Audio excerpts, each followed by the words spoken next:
पुण्यात शिवशाही बसमध्ये तरुणीवर बलात्कार झाला आणि अवघा महाराष्ट्र हादरला। आरोपीला शोधण्यासाठी पोलिसांची टीम कामाला लागली आहे, पण तो अजूनही हाताबाहेरच आहे। त्यामुळे विरोधक पोलिसांवर आग पाखड करतायत। तर पोलिसांचा बचाव करताना गृहराज्यमंत्री योगेश कदम यांनी केलेल्या एका वक्तव्यामुळे वाद पेटण्याची शक्यता आहे। दुसरीकडे आता या घटनेनंतर परिवहन खातं खडबडून जागं झालंय। पाहुयात आरोपीच्या शोध मोहिमेचा हा स्पेशल रिपोर्ट।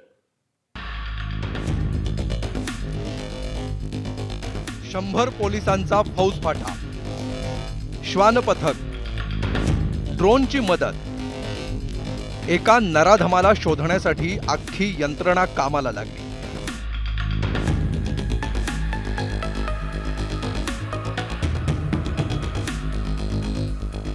स्वारगेट स्थानकातल्या शिवशाही बसमध्ये तरुणीवर बलात्काराची घटना घडून 2 दिवस उलटले, पण आरोपी दत्ता गाडे अजूनही फरार आहे।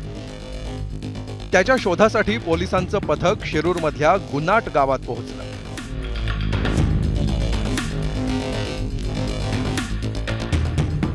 तर 100हून अधिक पोलीस या ठिकाणी त्याचा शोध घेत आहेत उसात। त्या उसात आपण पोहोचलेलो आहे। पहिले तर मला सांगायचं आहे, काल रात्री हा आरोपी जो आहे दत्तात्रय, तो या समोरच्या घरामध्ये, इथून आपल्याला ते घर दिसतंय समोर एक छोटंसं, या घरामध्ये संध्याकाळी 7:30-8च्या सुमारास त्यांनी प्यायला पाणी मागितलेलं होतं। जर आपण बघितलं तर इथं मोठ्या प्रमाणात मका असेल, ऊस असेल याची शेती होते आणि याच शेतामध्ये तो लपून बसलाय का, याचा शोध सध्या पोलीस घेत आहेत। बलात्कार करून पळून जाणारा गाडे एका घरात पाणी पिण्यासाठी थांबला होता।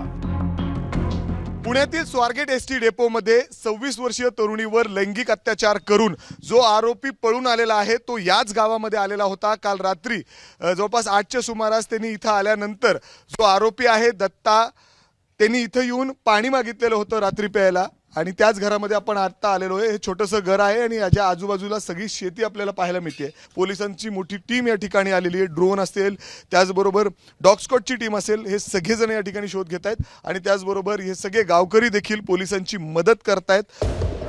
एवढी माहिती हाताशी असूनही आणि एवढा आटापिटा करूनही दत्ता गाडे मात्र पोलिसांच्या हाती लागला नाही। त्यामुळे आजची शोध मोहीम थांबवण्याची वेळ पोलिसांवर आहे।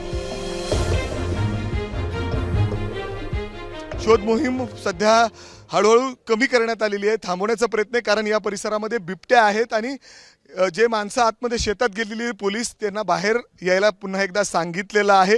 ड्रोन काही उडवले जात आहेत। डॉग स्क्वॉडला सुद्धा पुन्हा एकदा बाहेर बोलवण्यात आलेलं आहे, कारण या परिसरात जसं ग्रामीण इथले रहिवाशांचं म्हणणं आहे की इथं बरेच बिबट्या आहेत, थोडं काळजी घ्या, आणि त्यामुळंच वरिष्ठ अधिकारी या ठिकाणी आदेश देत आहेत की पुन्हा एकदा जे पोलीस आतमध्ये गेलेले आहेत त्यांना बाहेर बोलवण्यात आलेलं आहे। वरिष्ठांना देखील या संदर्भातली माहिती दिलेली आहे। पुन्हा एकदा कदाचित हे ऑपरेशन सुरू होऊ शकतं उद्या, परंतु आत्ता तरी आपण बघतोय की जे पोलीस आतमध्ये गेलेले होते ते हळूहळू परत एकदा बाहेर येत आहेत।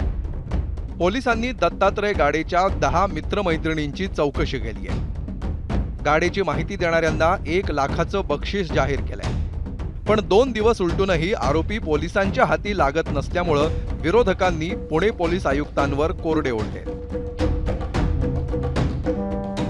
कोण आहेत पुण्याचे पोलीस आयुक्त? या पोलीस आयुक्तांच्या काळामध्ये पुण्यामध्ये गुंडगिरी वाढली, राजकीय आणि सरकारी कृपेने गुंडांना वगैरे पोलीस स्टेशनला बसवायची नाटकं चाललेली आहेत ना, ही बंद करा। पुण्यासारख्या एका शैक्षणिक नगरीमध्ये मुली सुरक्षित नाही, तर मग पोलीस काय करताय? इथला पोलीस कमिशनर घेऊन गेला आहे, तो काय करतोय? चॉकलेट खात बसलाय का तिथे पुण्यात, की हप्ते वसुलीसाठी पाठवलाय? त्याचा धाक तरी राहिला काय तिकडे? पुण्यात या घटना ज्या पद्धतीनं वाढत आहेत, त्यामुळे मला वाटतं इकडचा वसुली अधिकारी पुण्यात नेऊन बसवला आणि वसुली सुरू झाली, त्यामुळे स्त्रियावर अत्याचार होत आहेत असा माझा आरोप। गृहराज्यमंत्री योगेश कदमांनी मात्र पोलिसांची बाजू घेतली आहे, तर उपमुख्यमंत्री एकनाथ शिंदेंनी आरोपीला फाशीची शिक्षा व्हावी यासाठी प्रयत्न करणार असल्याचं स्पष्ट केलंय।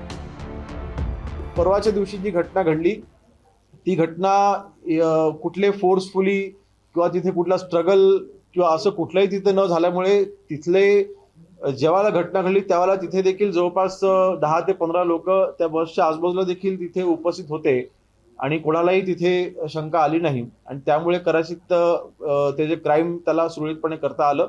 परंतु अन्य जी डिटेल आहे, जेव्हा आरोपी आपल्या ताब्यात येईल त्यावेळेला आपल्या सगळ्या गोष्टी लक्षात येतील। लाडक्या बहिणींना आम्ही एस टीमध्ये जास्तीत जास्त प्रवास करता यावा, त्यांना सोपं व्हावं म्हणून 50% सवलतही दिली. परंतु अशा प्रकारचे नराधम त्यांच्यावर अत्याचार करत असतील तर त्या कोणालाही सोडलं जाणार नाही, त्यांची खैर केली जाणार नाही. आणि अशा नराधमांना फाशीची शिक्षा झाली पाहिजे यासाठी सरकार पूर्णपणे प्रयत्न करेल. अशा प्रकारचं सरकारचं धोरण आणि भूमिका. स्वारगेट बस डेपोमध्ये झालेल्या बलात्कारानंतर आता परिवहन विभाग खडबडून जागा झालाय. सुरक्षेसाठी एसटी मध्ये CCTV आणि AI सारख्या उपाययोजना करण्याचा इरादा परिवहन मंत्र्यांनी जाहीर केला आणि काही मागण्याही केल्या.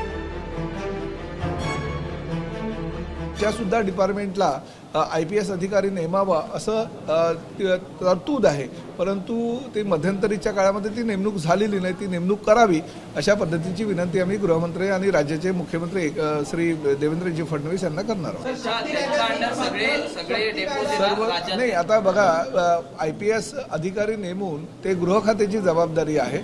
गृह खातं त्यांच्या अंडर काय काय जबाबदारी देणार हे माननीय मुख्यमंत्री ठरवतील. जेवढ्या काही बसेस आहेत म्हणजे 14,300 बसेस आहेत आणि स्वतःच्या आमच्या आहेत. 450 आता इलेक्ट्रिक बसेस आलेल्या आहेत. 350 आम्ही भाडेतत्वावर घेतलेल्या आहे. ह्या सर्व बसेसमध्ये त्या CCTV कॅमेरा, GPS यंत्रणा म्हणजे ट्रॅकिंग सिस्टीम ही कंपल्सरी करण्याचं निर्देश आजच्या बैठकीमध्ये घेण्यात आले. शेवटी कंट्रोल रूममध्ये AI टेक्नॉलॉजीचा वापर करून जास्तीत जास्त सुरक्षितता कशी मिळेल त्या टेक्नॉलॉजीचा तो भाग आहे. तो विषय जरी वेगळा असेल तरी आजच्या तारखेला AI टेक्नॉलॉजीचा वापर सगळीकडे होतोय. त्याचा जास्तीत जास्त वापर सुरक्षिततेसाठी करण्याचा आमचा मानस आहे. दत्ता गाडेचा नवा फोटो समोर आलाय, तसंच त्याचे कारनामे. आरोपीच्या एका मैत्रिणीनं त्याच्याबद्दल धक्कादायक माहिती दिली. गाडे तिच्या आणखी मैत्रिणींची ओळख करून देण्यासाठी तिच्या मागे लागला होता. तसे त्याचे मेसेजही तिनं पोलिसांना दाखवले. गाडे किती सराईत गुन्हेगार आहे हे आता समोर आलंय. प्रश्न आहे तो म्हणजे त्याच्या शोधासाठी एवढी यंत्रणा लावूनही तो कुठे लपलाय हा. शिरूरहून मिकी घाईसह ब्युरो रिपोर्ट, ABP माझा. ABP माझा, उघडा डोळे बघा नीट.